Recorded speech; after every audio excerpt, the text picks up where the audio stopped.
Most of what we think about when we think about creative genius is just wrong. We separate ourselves from them. They're up on mountains and we're down low. If you look back on somebody's life, somebody like Tchaikovsky or Albert Einstein, we condense their entire life into a few things that they did. What's really true about creative geniuses and the great ones is not that everything they ever did was genius because they were genius and that's just what happened. I look at two different things. One is exploration and one is discovery. Nobody on earth can discover something on purpose. We cannot be responsible for discovery, which is usually what we associate with genius, but we can be responsible for whether or not we are in the state of exploration.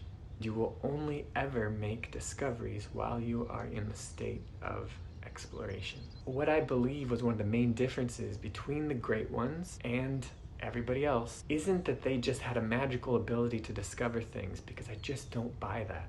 They trained themselves and or sometimes had genetic predispositions towards being in the state of exploration. But I know, because it's happened to me and because it's happened to hundreds of people that I've trained, if not thousands, you can get better and better at being in the state of exploration.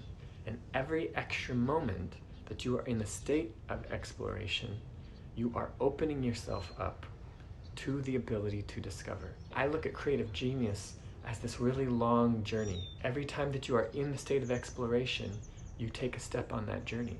And if you keep exploring and keep exploring, eventually you're going to discover something.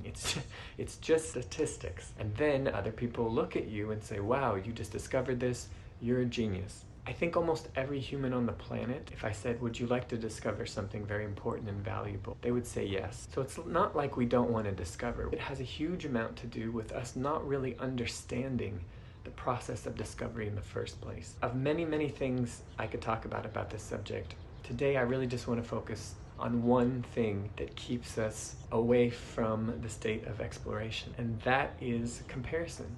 The way I like to describe comparison is that it's only useful for some things. Kind of like a knife. If you're tied up and you need to get out, a knife is a good thing to have. If you have a carrot and you're making carrot stew, a knife is a great thing to have. Bringing a knife to a connective moment is not going to help. Bringing knife to a creative moment a lot of the time is not going to help. And judgment, comparison is kind of like that. Have you ever looked at someone else, or maybe their Instagram, or one of your peers won a huge award, one of your friends, just keeps booking all these amazing things, and you're not, and you don't understand why, and there's this kind of sick feeling. There are some ancient instincts that we have that are very, very helpful to us in some circumstances, but are very, very non-beneficial in others. As we start growing in our awareness, we start not having to be controlled by those older protective instincts, and we start learning to develop and say, okay, guard dog, I hear you, but this isn't a real situation that's actually dangerous, so we can just calm down. The really important reason for developing that creative awareness, especially if you're somebody who wants to discover, when your protective mechanism is triggered, the body allocates almost all of the resources to that mechanism, the reptilian brain, the fight or flight, which is very, very old. The creative aspects of us are very, very new. And so when you're scared and when you think you're about to die, the creative system a lot of times will just shut down completely automatically, and you will go back to basically a lizard. Even though you look like a human, the only things you'll really be able to do are freeze, run away, or try to hit something. And of course, none of those three things have gotten lizards very far over the years, except for alive. Lizards are alive, and that has been achieved.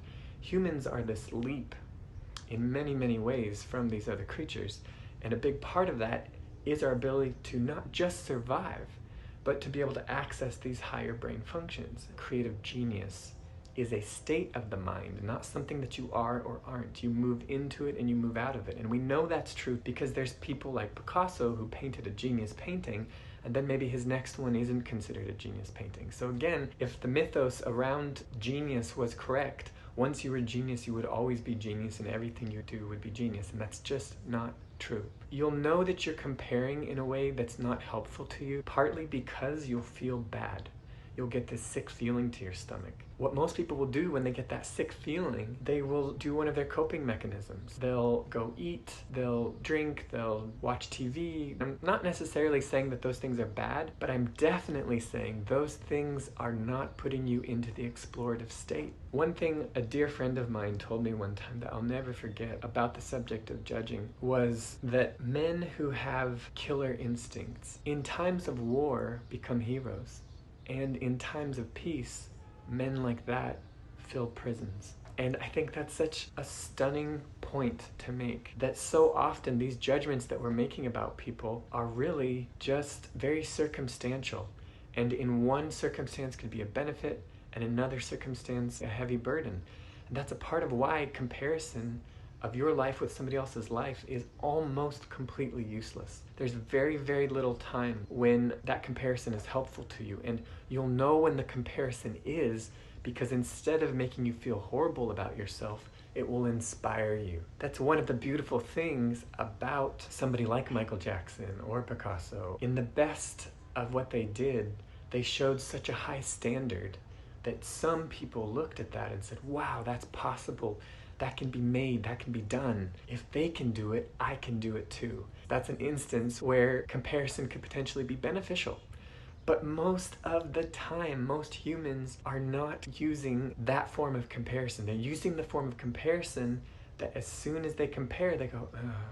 If you want to be a creative genius, to make something or find something that other people will benefit from, it doesn't mean having some incredible intellect that just fires at massive speeds constantly. What it has to do with, more than anything else, paying attention to these little biological functions, all of which can be practiced. You can practice learning how to get yourself into the explorative state.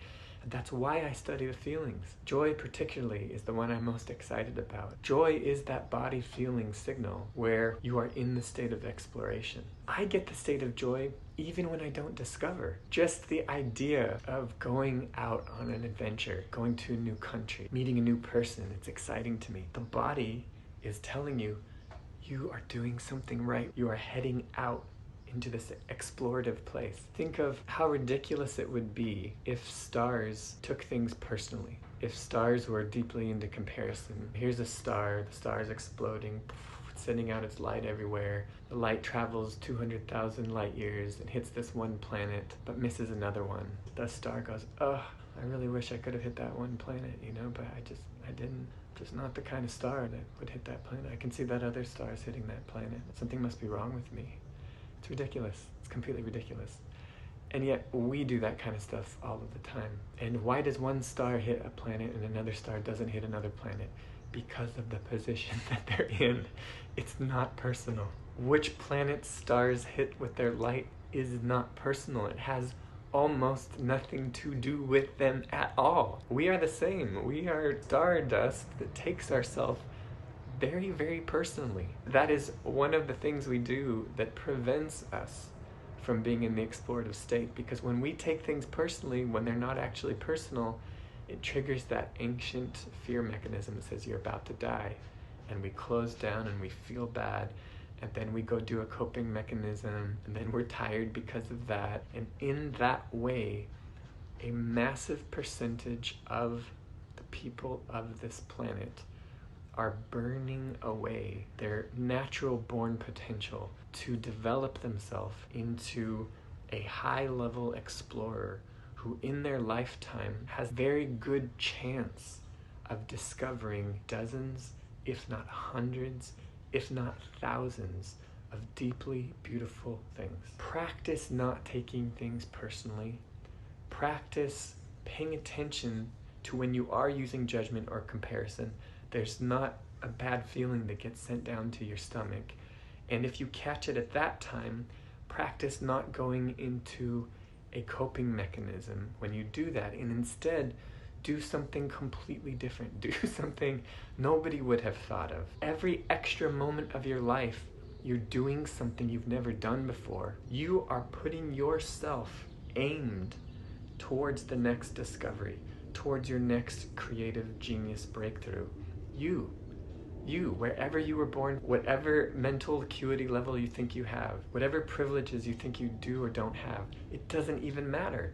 if you are in an explorative state and you are paying attention, you could find something genius. And that is so beautiful to me. It should be shouted from the rooftops.